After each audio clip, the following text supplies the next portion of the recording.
तो okay student, इस numerical में क्या है कि how much momentum will an object of mass 10 kg।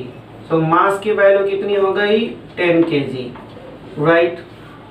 इस न्यूमेरिकल में मास की वैल्यू कितनी है 10 kg transfer to the floor, यानी कि उसे किसी हाइट से क्या किया जा रहा है, छोड़ दिया जा रहा है। सपोज करते हैं ये हाइट हो गई और ये नीचे की तरफ गिर रहा है, ये हो गया आपका फ्लोर, ये क्या है फ्लोर, ये हो गया फ्लोर, राइट। अब जब इसे यहाँ से ड्रॉप किया जाएगा तो इसकी इनिशियल वेलोसिटी हो जाएगी 0 और ये नीचे की तरफ क्या होगा, गिरेगा, तो इसके पास कोई ना कोई एक वेलोसिटी जरूर होगी। मास क्या हो गई m, right. If it falls from a height of 5 metre, यानी कि इसकी जो हाइट यहाँ से जो दी गई है 5 मीटर, ये ऊपर से जब गिर रहा है तो इसकी टोटल हाइट कितनी है 5 मीटर है फ्लोर से ऊपर, ओके। यानी कि हम ये मान सकते हैं कि उसके पास जो डिस्प्लेसमेंट है वो कितना है 5 मीटर की है और इनिशियल वेलोसिटी हो गई 0। और चूंकि ये फ्री फॉल हो रही है तो इस फ्री फॉल में हम एक्सेलरेशन क्या मान सकते हैं 10 metre per second square. For easy आपके दिमाग में होगा सर 9.8 लेना चाहिए, लेकिन हमने यहाँ पे क्या लिया 10 metre per second square acceleration हमने मान ली, राइट। तो हमने लिया एक्सेलरेशन, ये हो गया 10 मीटर पर सेकेंड स्क्वायर। तो from first equation of motion मैंने क्या किया, v equal to u plus a t, मैंने क्या लिखा v equal to u plus a t. So initial velocity क्या हो गई 0, टाइम तो दिया नहीं, तो ये इक्वेशन क्या होगा पूरी तरह से फेल हो जाएगा, इससे हमें कोई फायदा नहीं मिलने वाला क्योंकि टाइम तो दिया नहीं। तो हम इससे क्या है, इससे कुछ काम नहीं कर सकते, इस इक्वेशन से हम कोई काम नहीं कर सकते। हम यूज करते हैं किसको, सेकेंड इक्वेशन ऑफ मोशन को, जहां पर ये होगा v square is equal to, नहीं उसमें भी टाइम लगेगा, ये भी फेल हो गया। अब हम क्या लेते हैं third equation of motion. So v square is equal to u square plus 2a, right. So v is equal to हमारे पास हो जाएगा अंडर रूट 2as, सही है। क्यों, क्योंकि u की वैल्यू क्या हो गई 0। अब यहाँ पे वैल्यू हम पुट करते हैं, वैल्यू है 2 10 इंटू 5 हो गई, 10 हो गया। अब हम इसे सॉल्व कर लेते हैं, v इक्वल टू हमें क्या मिला अंडर रूट, क्या मिल सकता है ये 20 हुआ, या ये हो जाएगा हमारे पास 100। सो v की वैल्यू कितनी हो गई 10 मीटर पर सेकेंड, यानी कि इस वेलोसिटी से वो डाउन होगा, यानी कि वेलोसिटी कितनी आ गई 10 metre per second, right, okay. अब मोमेंटम की बात करते हैं, यानी कि अब उसके पास जो मोमेंटम है वो कितना आ जाएगा, मोमेंटम कितना हो जाएगा मास इंटू वेलोसिटी, राइट है। तो मास की वैल्यू कितनी है 10 है और वेलोसिटी कितनी आ गई 10। सो ये वैल्यू आ गई 100 kg मीटर पर सेकेंड की।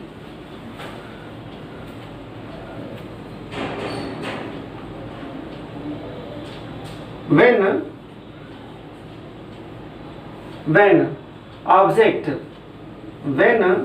object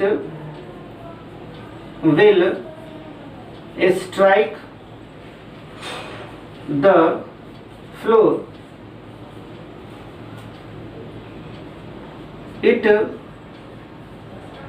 become at rest, therefore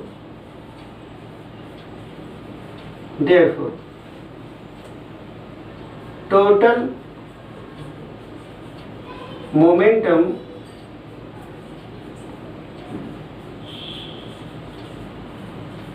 transfer is equal to 100 kg metre per second, right. Object जैसे ही फ्लोर पे हिट करेगी वो क्या हो जाएगी, रेस्ट में आ जाएगी। इस वजह से जो टोटल मोमेंटम ट्रांसफर होगा वो कितना होगा 100 kg मीटर पर सेकेंड होगा। मैंने क्या कहा कि क्योंकि मोमेंटम कितना है 100 kg मीटर पर सेकेंड, और बॉल जब स्ट्राइक करेगी तो रेस्ट में आ जाएगी, और जैसे रेस्ट में आने का मतलब ये हुआ कि कितना मोमेंटम ट्रांसफर होगा 100 kg मीटर पर सेकेंड। इसे नोट करिए। मिलते हैं सेकेंड न्यूमेरिकल के साथ। हो जाएगा। तो ओके स्टूडेंट, तो इस न्यूमेरिकल में है a bullet of mass 20 gram. Okay, bullet का जो मास है वो कितना है 20 ग्राम है। तो ये मास की जो वैल्यू है वो हो गई 20 gram, that means 0.02 kg, right. 0.02 kg हो जाएगा। ये हो गया बुलेट का मास। मैं यहाँ बी लगा देता हूँ, बी फॉर क्या हो जाएगा, बुलेट का मास है। ये देखो पिस्टल ऑफ मास है 2 kg, यानी कि जो मास ऑफ गन है वो कितना है 2 kg की हो गई। सही है। Listen student, mass of bullet हो गई 0.02 kg, मास ऑफ गन कितना हो गया 2 kg हुआ। स्टार्टिंग में at first both are at rest before firing. Firing से पहले दोनों क्या थे, रेस्ट में थे। सो इसलिए कंडीशन क्या हो जाएगी कि U1 और U2 दोनों की वैल्यू हो जाएगी 0। क्लियर हो गया। But after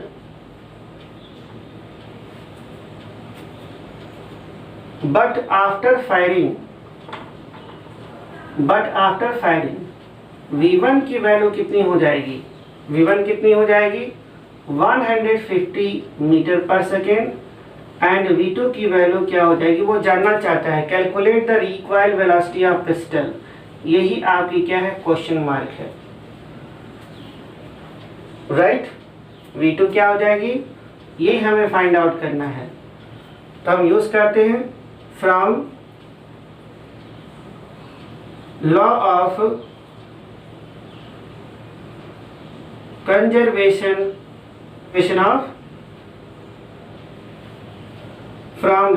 conservation of momentum.